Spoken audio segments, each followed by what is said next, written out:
Hey, how's it going, everybody? It's Worm Update Wednesday. I've had the Worm Keeper up and running 10 days now.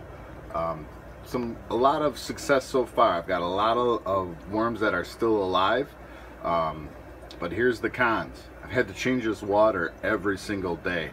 Otherwise, the stench, it's in my garage here, so you smell it when it opens up. Now, this is after 2 days. It smelled like a porta potty at a Grateful Dead show. It was awful. It was really bad. So I've been doing almost nearly 100% water changes on this every day. Turned up the flow so we could see a little bit better, but I'm getting a lot of glare from my lighting above.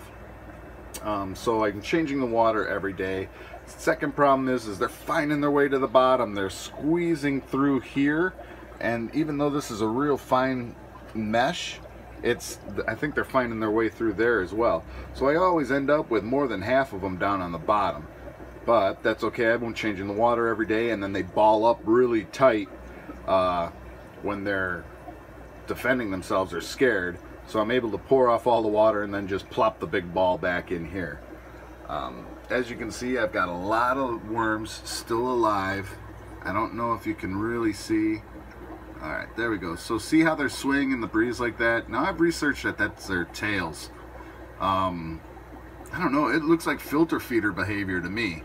But that's supposedly their tails and how they're breathing.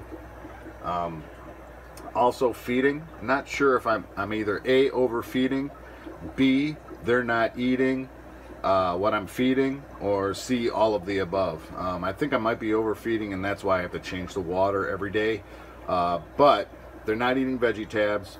I don't think they're eating the potato flake, and definitely not eating the paper towel. Now, I didn't think they would eat paper towel. I mean, but in all the research, that's what they say to use. I don't think it's the paper towel itself, but the bacteria it creates as it's breaking down. I've never seen like a swarm of worms going after any food I'm putting in here, so that's kind of a concern. So what I've done is I've backed off the feeding a lot, and I'm going to be watching this behavior. Even though it says tails, God, that looks like filter feeder behavior to me, like with my corals and stuff. I might change up and try to feed them some coral food, or at least the vitamins. Oop, my lights went out, which means the video's over. Yeah, so we'll catch you next Wednesday. I'm not losing any worms, but they are segmenting. I forgot to mention that. They're segmenting. There's lots and lots of tiny little ones in there. But if they're not eating, I don't know how I'm going to grow them out. So we'll catch you next Wednesday with Wednesday Worm Update.